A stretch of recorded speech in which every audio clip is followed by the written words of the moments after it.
Perfect. Come. Okay. Sasha joining us. Is Sammy coming? Yeah. When he comes. Okay. I'll give this to you when it's time. Okay. So good. We've got people on Zoom. We've got people here in our studio audience. And we are now welcoming everybody from Facebook who is joining us tonight. Thank you so much.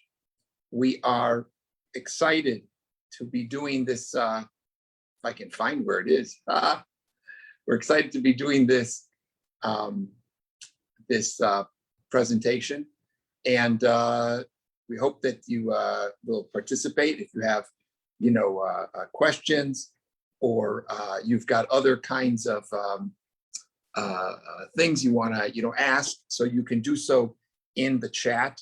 I'm going to open up the chat windows here on Facebook and on Zoom. And we also got people here, so we get everybody covered. And tonight we're going to do a couple things. The first thing is we're going to talk about some goals of the Passover Seder.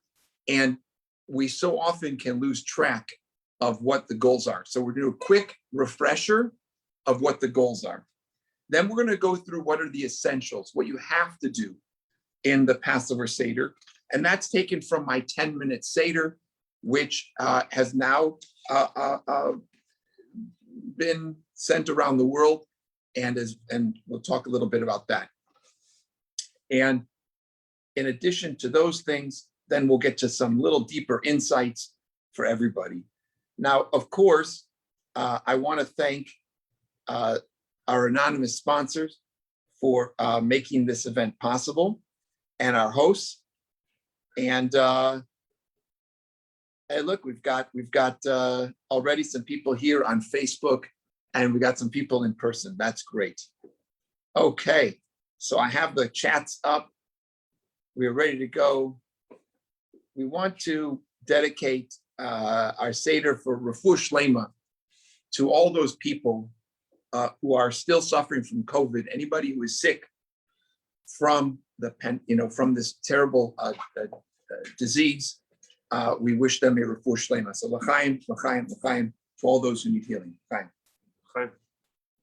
L'chaim. So let's quickly go through some of the goals of the Seder. These goals are universal. It doesn't matter who your audience is, whether you've got 90-year-old people or 9-year-old people, whether people have been at the Seder before or not. You want to try to cover these themes. And let's review them. So the main issue that you have to do, the main focus is the retelling of the story from Egypt. But that can be done in one sentence. We were slaves. God took us out with an outstretched arm. Now we are free. Did it, done. Why right? Isn't that the Passover Seder, right? So obviously we got to go a little bit more into this in order for us to really know what was going on. So, but let's look at the Torah portion in Shemot. And it says, the Torah tells us to relate the story from the Exodus. And it says, and you shall tell your child on that day, saying it's because of this that God acted on my behalf when I left Egypt. We could spend all night just on that one sentence. What do you mean God acted on my behalf? I wasn't there. I'm young, but I don't think even the oldest person's great, right? We're talking about 3,500 years ago. So that's a whole question. So clearly, we have to put ourselves in the frame of mind that we are transported back in time. This is pre-Marvel, Disney, and science fiction. We have to put ourselves into another state of mind that we have gone back in time and that we are experiencing the Exodus. That's one thing. The Rambam, Maimonides, says that it's a mitzvah to remember the Exodus on the Seder night and to explain as much of the story as possible. Every single year, we have to remind ourselves of this critical juncture in Jewish history. Without Passover, there is no Jewish history. And So the telling of the events is the one.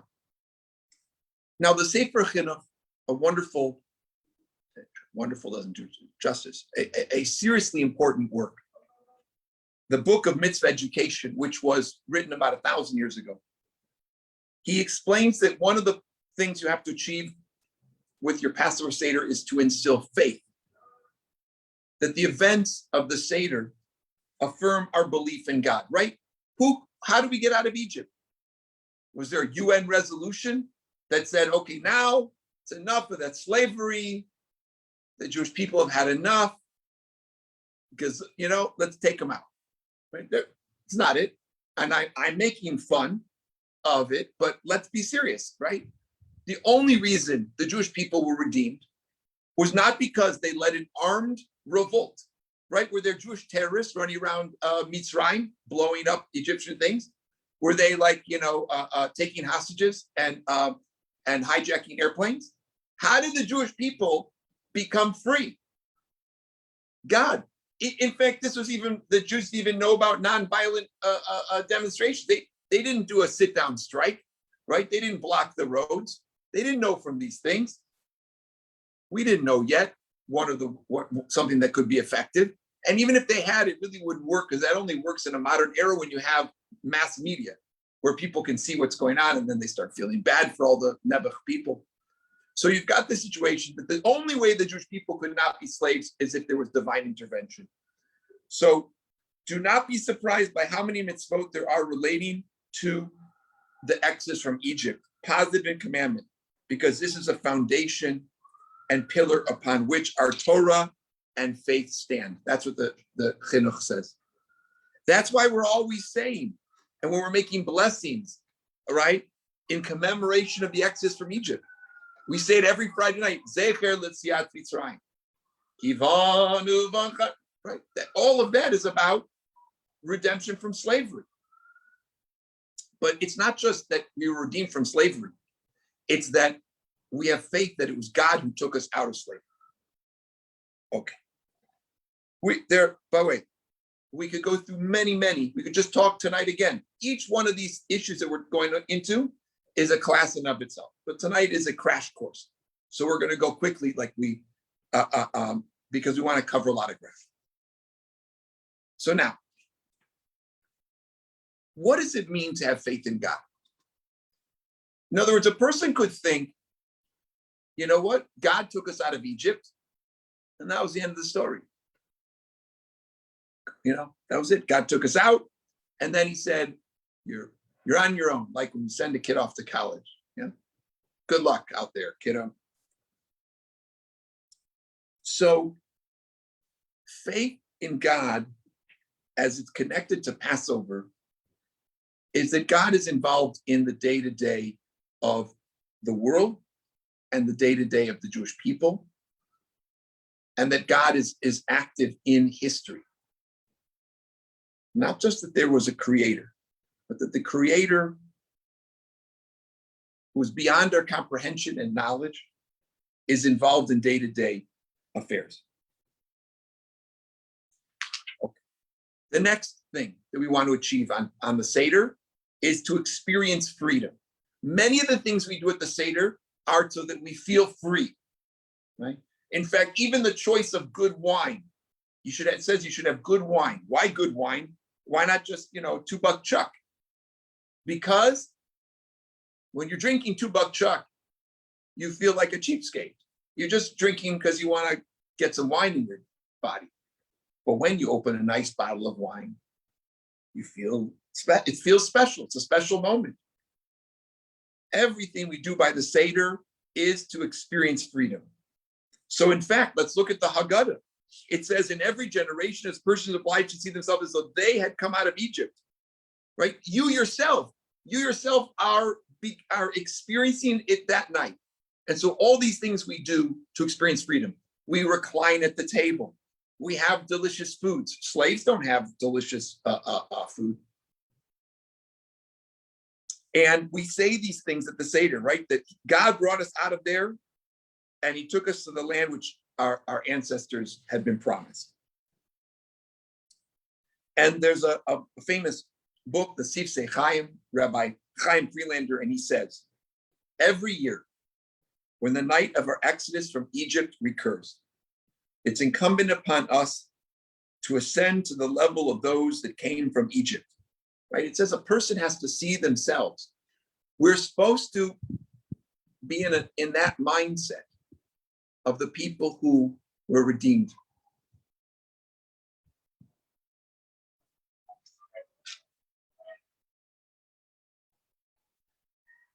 We're being watched by overhead.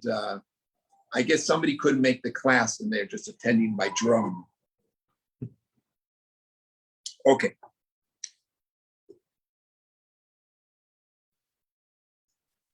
There's no doubt that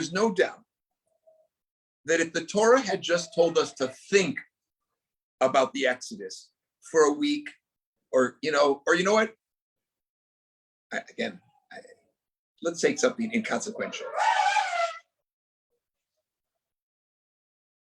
like National Donut Day. If we only call it National Donut Day, but we don't do anything else, does anybody care about National Donut Day?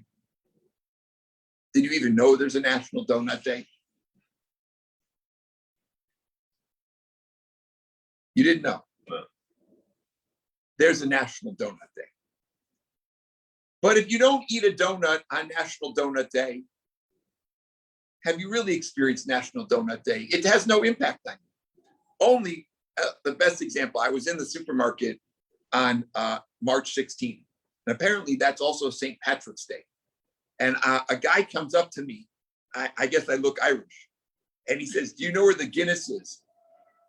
Right? So I was like, oh, wait, what's the date? March 16th. Must be that this man wants to experience St. Patrick's Day. But the only way to do that for him is to have some Irish beer. So even very, very secular things like St. Patrick's Day and National Donut Day can't be observed without eating or drinking something.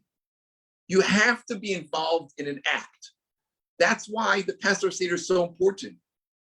Because just saying, oh, today we're going to remember the Exodus, we're just going to go about our regular business. No one's going to start internalizing all these lessons unless we make a big deal of it. And the best way to make a big deal of it is to make a feast, the best feast of the year. So we want to put ourselves in the mindset when we get to the Seder night. And it's incumbent upon whoever's leading the Seder to say these things out loud, to tell people, why are we doing the Seder? We're doing the Seder so it's not just National Donut Day. This is National Redemption from Slavery Day for the Jewish people. This is the day when we became our own people.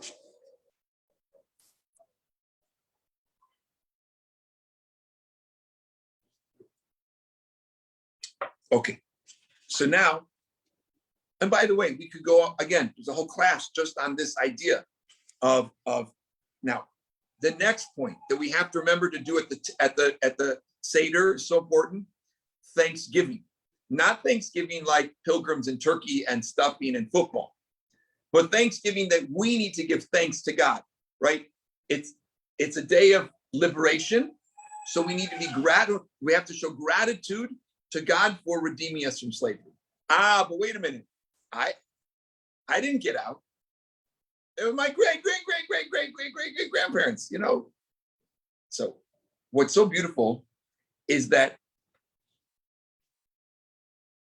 oh, we lost the pin. Hold on. Low power mode. Low power mode? Mm-hmm. Okay, good. We're gonna update. I came prepared. Hold on, everybody. Sorry about this. Do me a favor. If you plug that in. I don't have a cable. We're in big trouble. We might switch cameras. You have an iPhone cable? Yeah. Awesome. Yeah, it's on my Oh, here it is. I found it. Mhm. You take this end. Mhm. Okay. Sorry, everybody.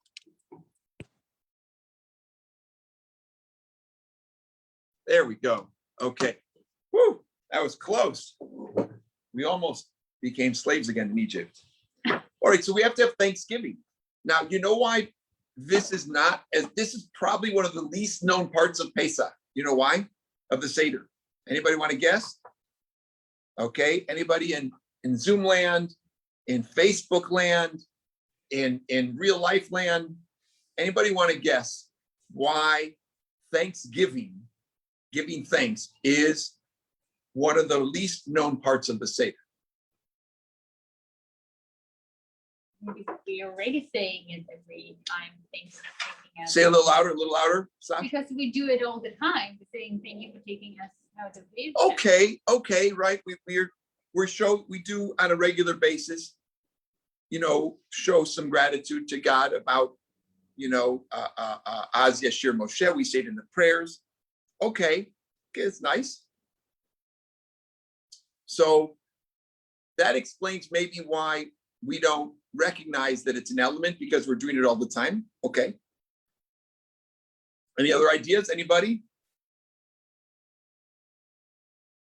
Okay. The reason is because by this time in the Seder, many people are hungry. It comes right before the meal. The last thing we do really before the meal is we start Hallel. We start giving praise and thanks to God. And after the meal, we do it for another few minutes, like 10 minutes afterwards. So again, this is a very practical reason why I think we forget this, is because people are wondering, when do we eat? They want to know, when's the food coming out? Okay, I know, right? I listen, sometimes these answers have nothing to do with scholarship. It's just logistics. People want to know, when's the food coming out, and they get hungry, and so they start forgetting what are the ideas. Okay, so Thanksgiving is a very important part of the Haggadah, and we refer to it in Dayenu, but since the word Dayenu means it would have been enough and not thanks, we forget, right? If God had taken us out of Egypt, but not led us to the desert, it would have been enough. Right? We're showing gratitude, right? If God had taken us through the desert, but not led us to Mount Sinai, it would have been enough. God had taken us to Mount Sinai, but not the Torah, would have been enough. God taken us to gave us the Torah, but not taking us to Israel, would have been okay. You know the whole progression. Okay. Now, Dayenu, the story of the whole Dayenu song is actually about giving gratitude and thanksgiving. And in fact, Rabbi Noah Orlowek, who's a prominent, writer, he writes that the Haggadah, the whole thing is gratitude in action. That the Haggadah is all gratitude. It's all about showing gratitude. And that's very helpful for our day and age, because that people want to show gratitude. Because we learned that if people who have gratitude and are grateful are happier. So who knows? The Passover Seder could be the key to happiness. Now, we've now gone through these major areas that we want to remember, and I'll just review them quickly. Okay, so Seder night centers around the mitzvah to remember the Exodus from Egypt.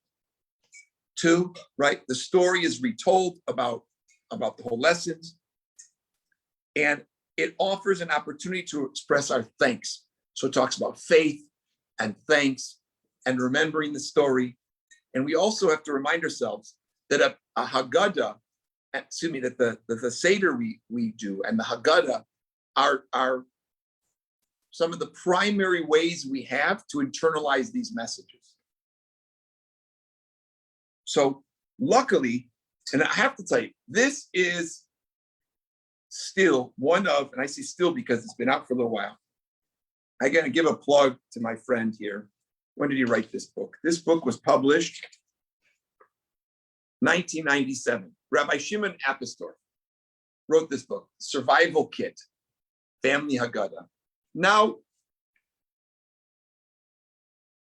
what he does here, he does a really wonderful job of going through some of the basics of why we do different things in the Haggadah, And to this day, I still think it's one of the best user-friendly Seder, I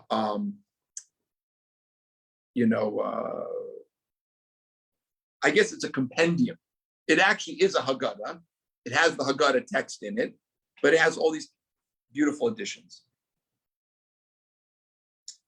So he says like this: the sages were so smart when they designed the Haggadah, right?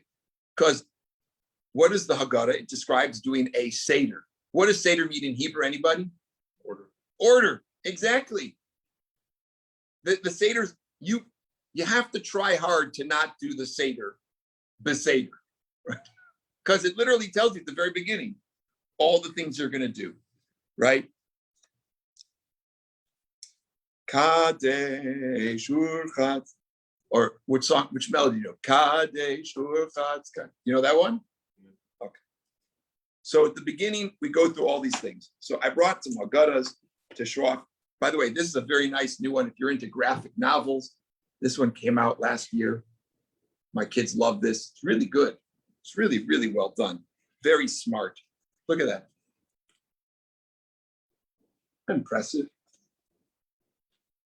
A great Jew, this guy. And he's so funny. Just look, Jordan Gorfinkel. Just look, look at the different people he has going out of Egypt. Can you see that? Okay. And then this is another Haggadah, which I love, from my teacher of blessed memory, the Carlebach Haggadah. It's different. It's different than some of the other Haggadahs because, like these two were written to be Haggadahs. Right? Rabbi Carlebach never wrote a Haggadah commentary. This was just culled from different teachings that he had over the years. But all of the Haggadahs begin the same way. And they tell you the order of the Seder. So what we're going to do now is I'm going to pass out a little bit. This is called the 10-minute Seder. Okay.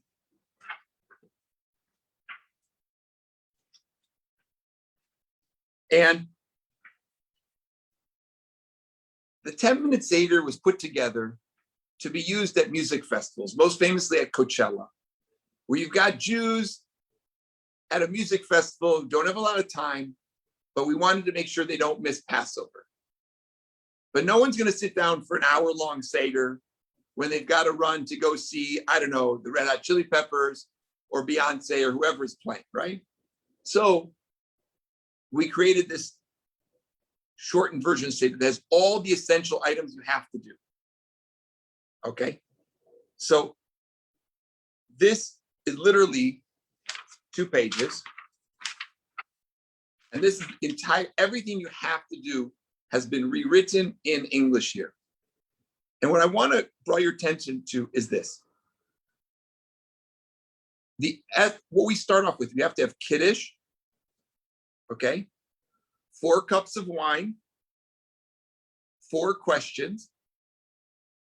We say we were slaves, that's identifying with history.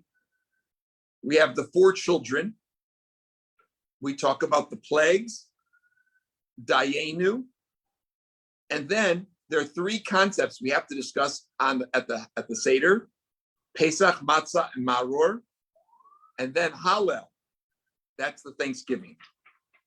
Okay, so those. Now I know you might think to yourself, how is it possible that you can do a Seder in 10 minutes? Well, this shows us that not to put down any of these other Haggadahs, right? But there are sometimes you need to know what's essential. So it's essential you make Kiddush. And it's essential that you make a Shechianu prayer. Because these things establish that the Seder night is special and unique when you say Kiddush. But all that you need to do for Kiddush is really say the Borei Pri Gofen. But I've put in here in the 10-minute Seder also a little line to commemorate the Exodus. Okay. Next, you talk about the matzah This is the bread of poverty that our ancestors ate in the land of Egypt. All who are hungry, come and eat. All who are in distress, come share and pass with us. This year we are here. Next year, let's celebrate Jerusalem. This year we're a slave. Next year we'll be free. Now I have 4 questions. And then we get to the 4 questions. Okay, now I'm going to skip the 4 questions. The questions are important, and then the answer to the questions are important, right? Why do we have matzahs? Why do we have horseradish? Why do we dip the herbs twice? What's the relax at the table thing, right? And then we all sit together. And when we say this, by the way, when we say this at the Seder, we're fulfilling one of the, right, those 4, is it 4 or 5 main elements we have to do. We were slaves in Egypt. God lifted us out with an awesome miracle. Miracles had God not taken us out of Egypt, then what? We and our children, we would still be slaves. Therefore, even all wise people of understanding, all elders versed in Torah, we still be commanded to tell the exodus from Egypt. All people discussed during Passover at length are praiseworthy. Now, then we talk about the 4 kids. Now, I'm going to pause here for a moment when discussing the 4 children. Because while it's okay to just read what's written here about the 4 children in my little Haggadah or in the longer Haggadahs, it's one of the areas which I think demands, if you have the time, demands some exploration. First of all, it does say Arba Banim, and we do call them 4 sons tradition in English, but it really refers to 4 different children. And actually, Lubavitcher Rebbe added and said there's a 5th child today. The 5th child is the one who doesn't make it to the Passover Seder. And then my children added a 6th child. Again, we don't write it in the Haggadah, we just talk about it outside of the Haggadah. Their 6th child is one who doesn't even know they're Jewish, which is, unfortunately, a very a common occurrence. People not realizing they're Jewish, right? How many times has it happened to me that I've spoken with somebody and they say they're not really Jewish, and then it turns out that their mother's mother was Jewish. But they never considered themselves a Jew, so they didn't think of themselves as Jewish. They didn't know that they were Jewish.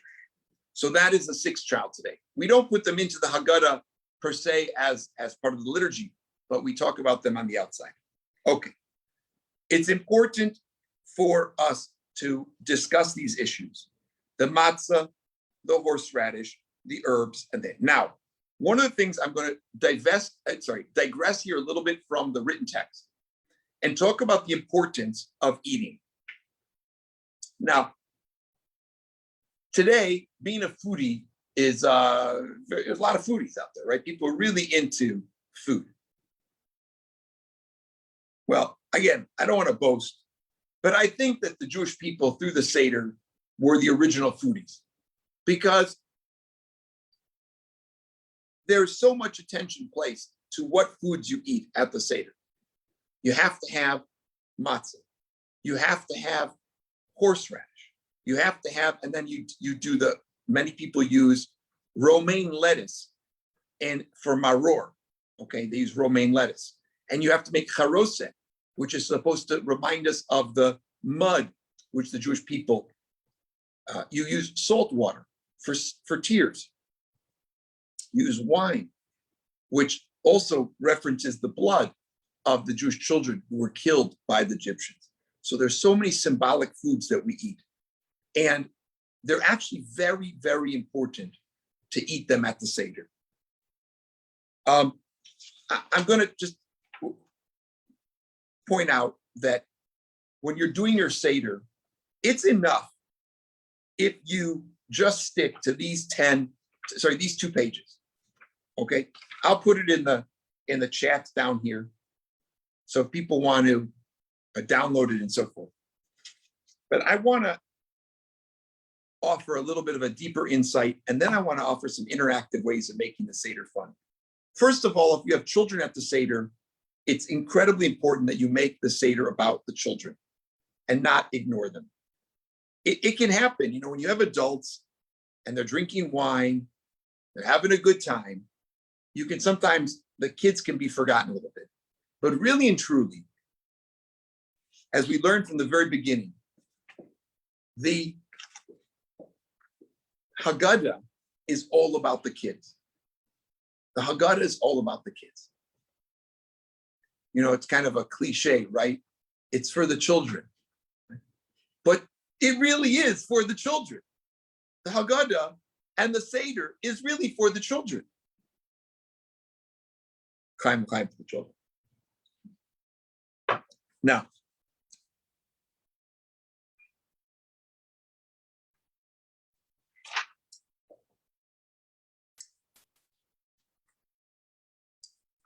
by the way, we're going to take a step backwards.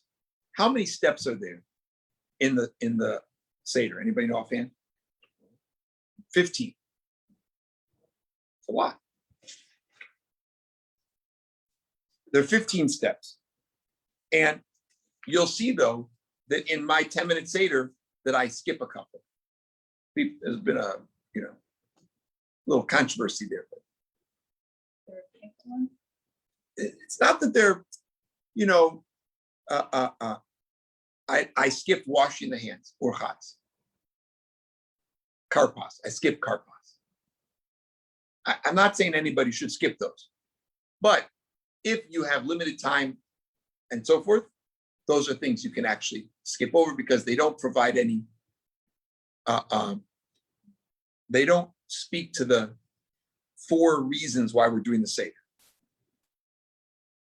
Now, the Seder plate is something I want to talk about also. Very important to spend some time on the Seder plate and not just let it happen by accident.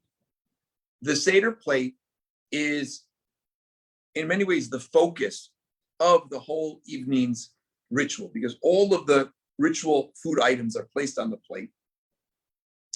And each one of them, I encourage people to overflow the plate. I mean, really pile it on, not just put like a little drop, but really that Seder plate should be overflowing with the food because you want the blessings of the overflowing. The bitter herbs, the charoset, the roasted egg, the roasted bone, the zeroa, which we use as usually if you can get one at the market, it reminds us of the Korban Pesach, the shank bone, and the karpas, the matzah. Now, it's very important at the Seder to use, if you can get your hands on it, round shmura matzah, handmade shmura matzah. And in fact, the only time it's a mitzvah to eat matzah is on the first 2 nights of Passover. Because you don't have to eat matzah the rest of Passover. You can't eat bread, you can't have beer, but you don't have to eat matzah. So people don't like matzah. I feel for you if that's your case. I feel for you. But you do not need to eat the matzah. You only have to have the matzah at the Seders. And the ones you want to have are the round matzah. And we learned last night, what's the way to make the matzah nice and fresh and tasty? Put it in the oven. That's right. You put it in the oven and you retoast it in the oven. That's right.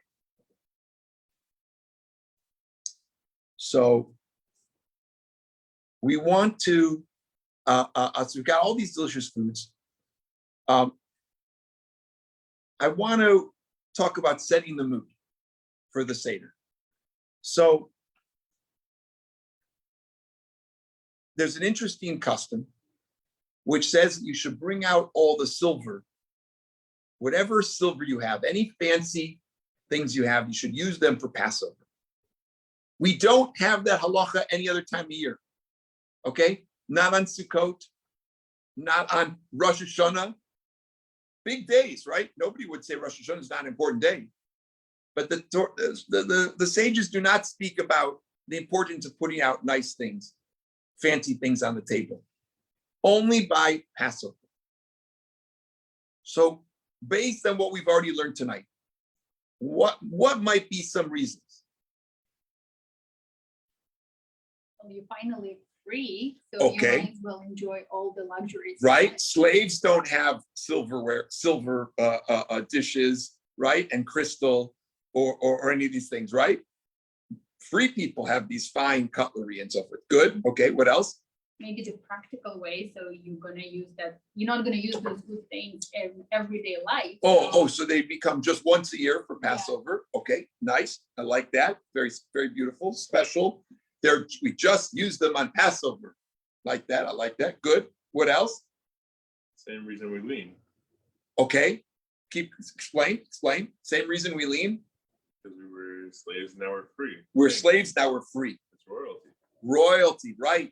We are kings and queens at the Seder. We're not just, right, we're free, but we're also like royalty. And royalty have fine things, right? You don't see, with certain exception, you don't see royalty, having Kentucky Fried Chicken on disposable plates, right?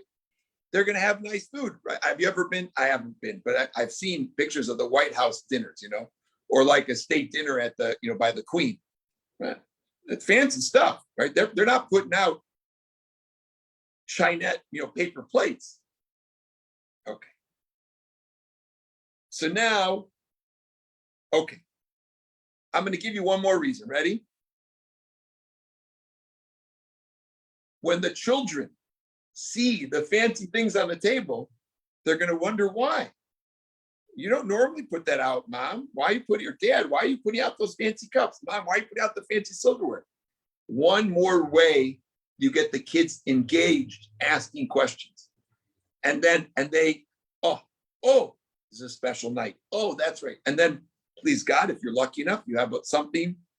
I mentioned I have my grandmother's Passover cutlery, right? So I get to tell the kids, this belonged to your great-grandmother. And so that's a way you also show the chain of Jewish history by this. You want the children to take note of those nice things. Okay. And by the way, this is straight from the Torah. To set to set your table with your finest things. It says in the Shulchan Aruch, a person should set their table with their finest utensils they have. And make sure you've got plenty of room. It wasn't social distancing. They wanted you to be able to spread out, and you're allowed to person spread at the, okay. Reclining, we're supposed to recline.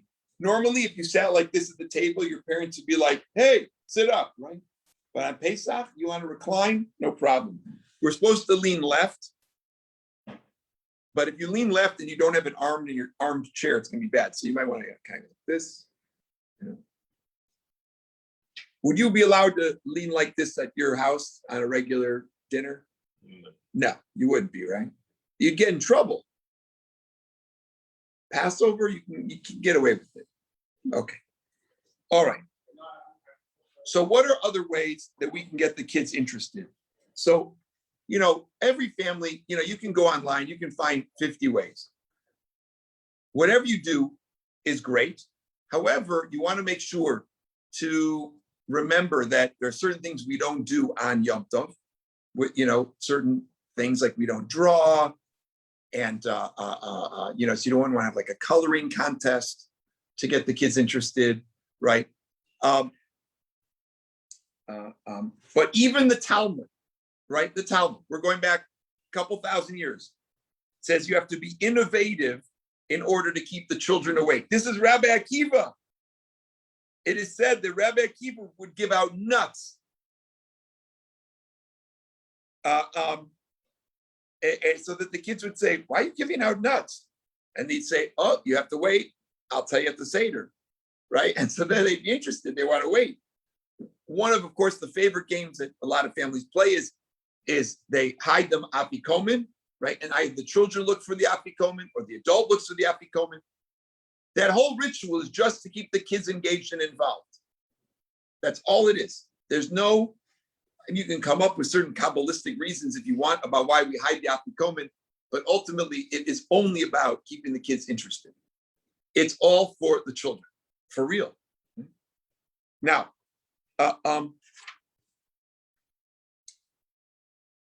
it's also important to try to ask questions. So the 10-minute Seder is when people don't have any questions. They always do end up having questions. Don't tell. They always have questions. But how do we get the best Seders? More questions. More questions, better Seders. But you have to be careful to not let the Seder turn into a political discussion. The Seder is not about politics today. It's not. I mean, if people want to discuss politics of the day, I caution them, because so often politics today leads to what? Love and harmony, right? People in our country are so, unfortunately, there's so much sectarian partisanship that if you start talking about politics at the Seder table, unless you're in a completely homogenous environment, it's bound to bring up arguments and conflict. And we want to do everything we can. So we can ask a million questions about the Seder, a million questions about the Haggadah, a million questions about Egypt. But I really encourage people to stay away from politics at their Seder. There are plenty of time for politics at other times of the year. This is my humble advice to people. I know there's a lot of people out there who want to put out supplements and tie the Seder to contemporary movements for social change. And my heart is with them, because we want to live in a better world where we Jews don't have to worry about anti-Semitism, for example, right? Wouldn't that be great? Can you imagine a world without anti-Semitism? I actually don't think it's so easy. But we want a world without hatred and without violence against Jews and others. But I'm not sure that we can use the Seder night to solve the world's problems. And you know who hate talk? What group of people hate talking about politics the most? Children. We're literally going to drive the children away from the table if we get into an argument over politics. So I hope I've pontificated enough about my philosophy on this subject.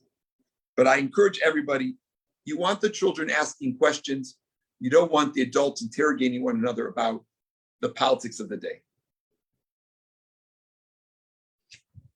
Okay, now, this question and answer format that the Haggadah starts with the 4 questions, you can keep that going the whole night. The whole night. And if you're leading a Seder or not, you can interject questions. You can always say, wait, excuse me, I have a question. Why this?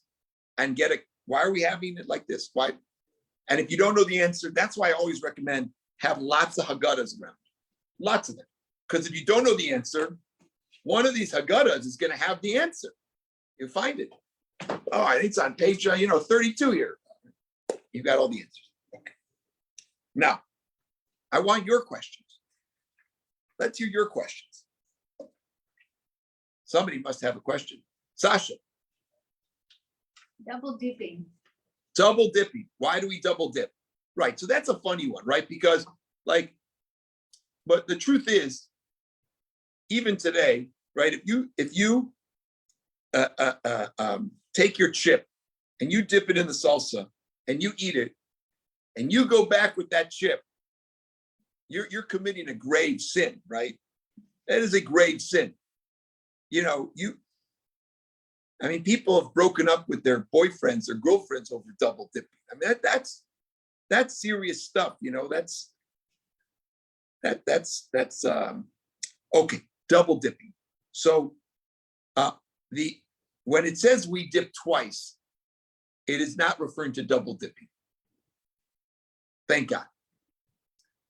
It's referring to once we dip our herbs in salt water, and then later we dip herbs in the charoset. Why are we dipping them in 2 different things? Why are we dipping them in the charoset one time? Why are we dipping them in the salt water another time? Why are we doing these things? That's the double dipping of the Seder. Question? No, okay. Anybody out there in Facebook land?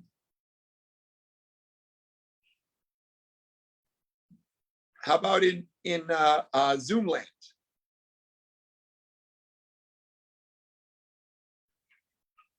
Not easy having this going on 3 platforms, but we're managing. Okay. Any questions out there from our audience? Okay, I have a question for you.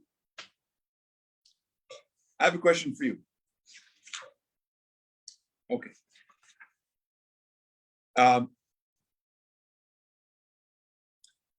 Somebody asked me, should they put an orange on the Seder plate?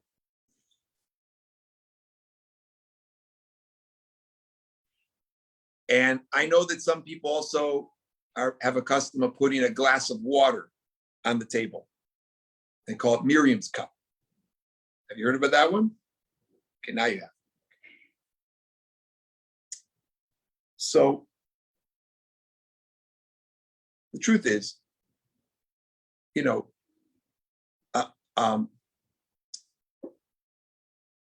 I understand how people want to feel that they are represented in the Passover Seder. And we can achieve that, though, by really digging down into the experience of what it was like for our ancestors in Egypt. Really identifying with the struggle of slavery that our ancestors had, the oppression and slavery. And it's supposed to apply to everybody. So I don't think there's technically anything forbidden about putting an orange on the Seder plate or putting out a glass of water for Miriam. I don't think there's nothing. I'm not going to say that it's not like having a hamburger. God forbid. If it is to use that as a way of getting around doing what the important work at the Seder, then we're missing out. Because the Seder is about our experience as a Jewish nation, then reliving that time. And so that is the essential point of the evening. We have the rest of the year to be engaged with all kinds of other issues of inclusion, of social justice, and so forth. But I understand when people, is their only focus of the year maybe is Passover, so they want to use Passover to make a statement. And so that's where these additions come from. So while I don't think anybody is going to be excommunicated, because we don't even do that kind of thing anymore, so you don't have to worry about it, I think that there are other ways that we can address these issues and not have to do some altering of the Passover rituals. And I'll leave it at that. Okay. We talked about Pesach, Matzah, Maror. We talked about all the different steps of the Seder. We talked about the reason why what the goals of the Seder is. And I want to end, unless there are other questions, I want to end with this. There's so much to talk about. I want to end with something that the Sfas Emes said. Sfas Emes, the great Hasidic, Polish Hasidic leader and scholar. And he said this about matzah. This is one of his comments on matzah. Because the dough of our ancestors did not have time to become leavened before the King of Kings, the Holy One, took us out of Egypt. That's what we say in the Seder. He said, the explanation is as the sages write, that the Jewish people would have sunk to the lowest level of defilement, the 49th level of defilement, if they had not been taken out. The Jewish people were sinking, spiritually sinking. And there was no time to waste. We couldn't wait. We had to be redeemed then. Chametz, leavened bread, hints to the Yetzer Hara. It hints to that part of us are not as good angel. The part which is the negative things are negative traits. The yeast within the dough, right, which we mentioned yesterday, refers to haughtiness.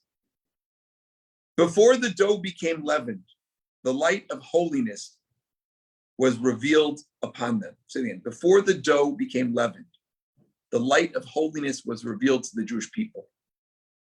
And just like it happened then, this occurs every year.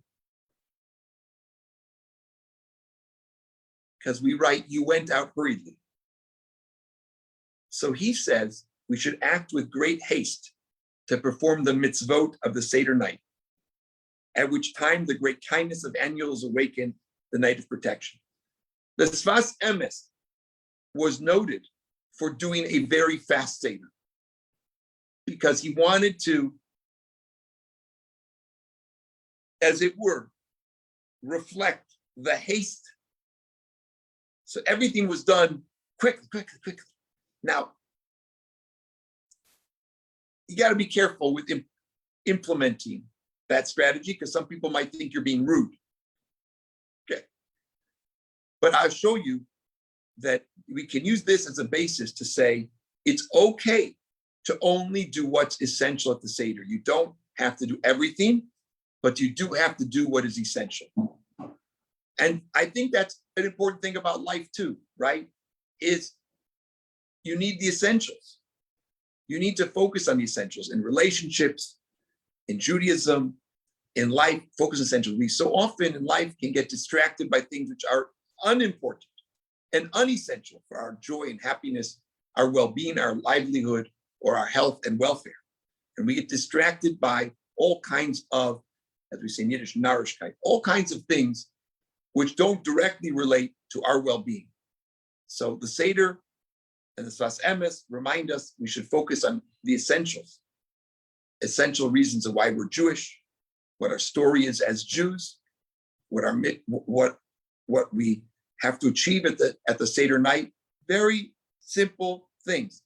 Get the kids interested, restore our faith, remember the miracles, and give thanksgiving. Thank you, everybody, for joining us, and we look forward to celebrating with everybody in Jerusalem, Shana Haba B'Yerushalayim, Chag Kasher V'Sameach.